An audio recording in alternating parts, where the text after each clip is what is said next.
قاری خلیل رحمان صاحب جو ہے نا, خلیل رحمان نام ہے نا ان کو, جو ٹی وی میں آتے تھے, خلیل الرحمان صاحب. نام میں اس لیے لے رہا ہوں کہ انہوں نے میرا نام لے کے بہت بدتمیزی سے رد کیا, ورنہ میں ان کا کبھی نام نہیں لیتا, ہمیشہ احترام سے بات کرتا تھا. ابھی ان کا ایک کلپ آیا ہے, میرے پہ بڑا طنز مارا ہے انہوں نے کہ اس مفتی کو شادیوں کے علاوہ کچھ نہیں آتا, ان کو چاہیے صرف شادیوں پہ بیان کیا کریں. جب یہ علماء کا طرز عمل ہوتا ہے نا ایسے تنزیہ, تو یہ اس کا مطلب ہوتا ہے اب آپ اپنی عزت خود ہی نہیں کرانا چاہتے, آپ اپنی عزت خود ہی نہیں کرانا چاہتے. تو میرا قاری خلیل صاحب سے سوال ہے کہ آپ کو تو شادیوں کے علاوہ بہت کچھ آتا ہے نا, آپ نے بیان میں کہا کہ قسطوں کا کاروبار حرام ہے, اس پر حدیث پیش کی, حدیث کا مطلب بھی غلط بیان کیا. پیچھے سے کسی نے آپ کے کان میں کہا کہ ابن تیمیہ رحمۃ اللہ علیہ نے تو اجماع نقل کیا کہ قسطوں کا کاروبار حلال ہے. تو انہوں نے جواب میں پتہ ہے کیا ہے, جواب میں کہا ہے قاری خلیل الرحمان صاحب نے کہ قرآن و سنت کے خلاف اجماع معتبر نہیں ہے. اس کا مطلب یہ ہوا کہ آپ نے یہ فرض کر لیا کہ قرآن و سنت کے خلاف بھی اجماع ہو سکتا ہے, حالانکہ حدیث میں آتا ہے کہ میری امت گمراہی پہ کبھی جمع نہیں ہوگی. قرآن و سنت کے خلاف تو اجماع ہو ہی نہیں سکتا. اس کا مطلب کہ امت گمراہی پہ جمع ہو گئی, قرآن و سنت چھوڑ دیا. تو بھائی صاحب آپ قرآن و سنت کی جو تشریح کر رہے ہو نا, اجماع نے اس تشریح کو کالعدم قرار دے دیا ہے. اس لیے آپ جو حدیث کا مطلب بیان کر رہے ہو اجماع سے پتہ چلا اجماع ٹھیک ہے, آپ غلط ہو. قسطوں کے کاروبار کے بارے میں یہ بات کہی. پھر کہا کہ عورت کو بھی ہر وقت خلا کا حق حاصل ہے, خلا کا رائٹ حاصل ہے. اس سے اگر آپ کی یہ مراد ہے کہ وہ یک طرفہ خلا, تو اس پہ انجینئر کے خلاف جو میں نے کلپ ریکارڈ کروایا آپ سن لیں. پھر آپ نے ٹی وی میں لاکھوں لوگ وہ چینل دیکھ رہے ہیں, کسی نے پوچھا اکٹھی 3 طلاقیں کتنی ہوتی ہیں, آپ نے کہا 1. کسی نے پوچھا دلیل کیا ہے, آپ نے کہا صحیح مسلم کی حدیث ہے. تو کسی نے پوچھا کہ کیا دلیل ہے, تو محترم نے کہا کہ نبی صحیح مسلم میں آتا ہے, حضرت عبداللہ بن عباس کہتے ہیں نبی کے دور میں اکٹھی 3 طلاقیں ایک سمجھی جاتی تھیں. میرا قاری صاحب سے سوال ہے کہ حضرت مجھے تو صرف شادیاں آتی ہیں, آپ کو شادیوں کے علاوہ بہت کچھ آتا ہے نا, تو آپ سے میرا مطالبہ ہے کہ صحیح مسلم میں اگر کوئی ایک ایسی حدیث دکھا دیں جس میں آتا ہو کہ نبی کے دور میں اکٹھی 3 طلاقیں ایک ہوتی تھیں, تو جو سزا آپ دینا چاہیں نا میں اس کے لیے تیار ہوں. ایسی کوئی حدیث اس کائنات میں موجود نہیں ہے. اکٹھی کا لفظ آپ نے کیوں لگایا اپنی طرف سے, جبکہ یہ حدیث میں یہ الفاظ موجود نہیں, کیوں لگایا آپ نے؟ آپ کہہ سکتے ہو میں نے تشریح میں لگایا ہے, تو پھر نبی کی طرف منسوب کیوں کر رہے ہو اس تشریح کو؟ آپ بولو حدیث میں یہ ہے کہ نبی کے دور میں 3 طلاقیں ایک ہوتی تھیں, اکٹھی اور الگ الگ نہیں ہے. یہ میں اپنی طرف سے تشریح کر رہا ہوں کہ اکٹھی.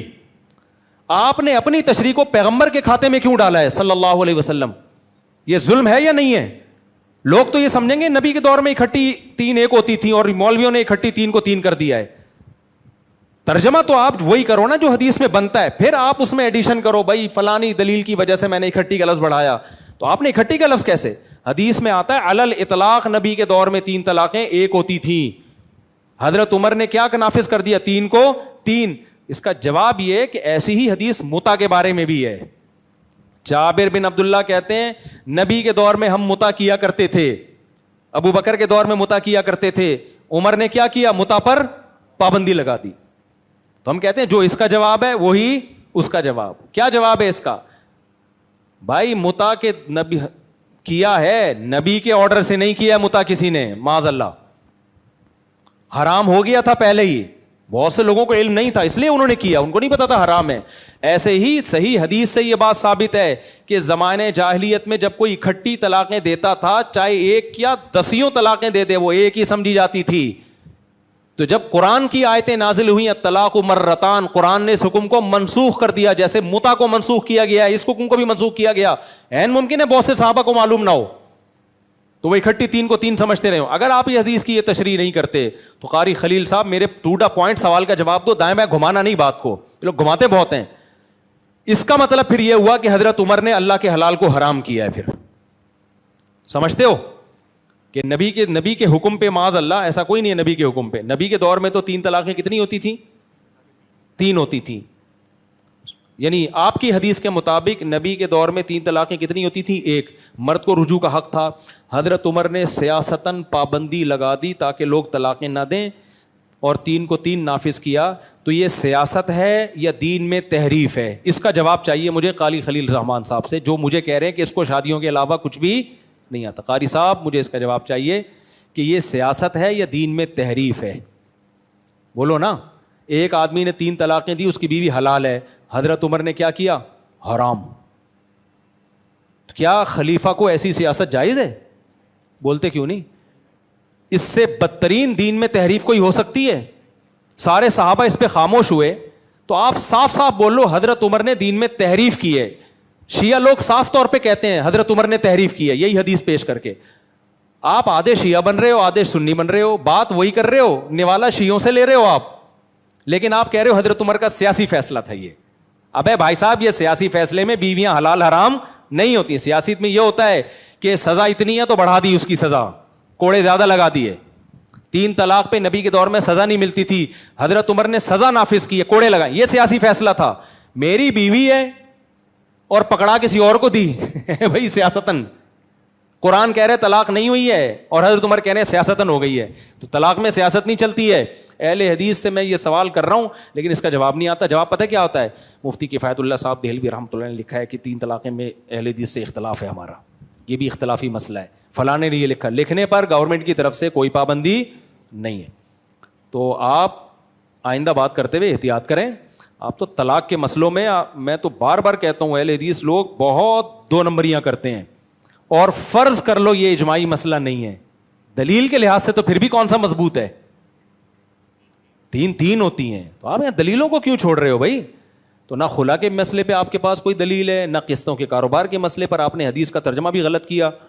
اور تیسری اجماع, جب ابن تیمیہ کا اجماع نقل کیا, پیچھے سے کسی کان میں کہا کہ ابن تیمیہ کہتے ہیں کہ اجماع اس پر, تو فوراً بدل دیا کہ وہ جو ہے نا قرآن و سنت کے خلاف اجماع. قرآن و سنت کے خلاف اجماع ہو ہی نہیں سکتا بھائی صاحب. اگر اجماع ہو گیا ہے تو اجماع کو اس لیے لیا جائے گا کہ وہ قرآن و سنت کو منسوخ سمجھا جائے گا یا اس کی کوئی دوسرا مطلب بیان کیا جائے گا.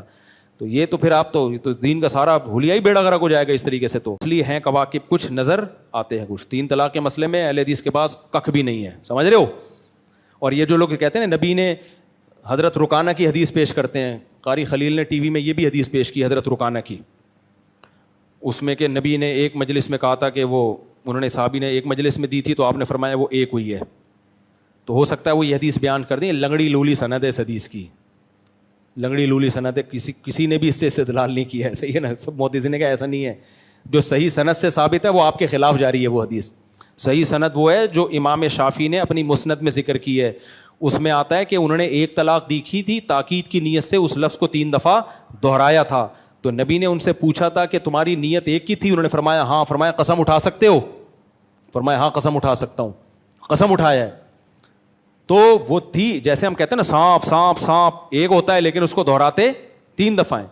تو اس پہ قسم اسی وجہ سے نبی نے اٹھوائی ہے کہ بھائی 3 دفعہ دی ہے. تو وہ اصل جو صحیح سند ہے وہ چھوڑے جاتے ہیں, اور جو مجہول راویوں کی سند ہے اس کو ذکر کرتے ہیں یہ لوگ. تو اس لیے بہت الٹ پٹانگ کی ہے اس میں اہل حدیث لوگوں نے, اللہ ان کو ہدایت دے. پھر بات بھی نہیں سنتے, بیٹھتے بھی نہیں ہیں. میرے ایک دوست ہیں اہل حدیث, میں نے ان کو کلپ بھیجا اپنا 3 طلاق پر نا, میرا یوٹیوب پہ ہے, ریکارڈ کروایا میں نے باقاعدہ پورے ریفرنسز کے ساتھ, دلائل کے ساتھ.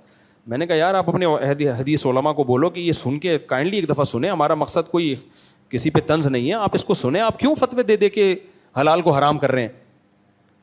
تو انہوں نے کہا میں نے اہل حدیث علماء کو دیا, وہ کہتے ہیں چھوڑو یار یہ اختلافی مسئلہ, یہ حل ہونے والا نہیں ہے.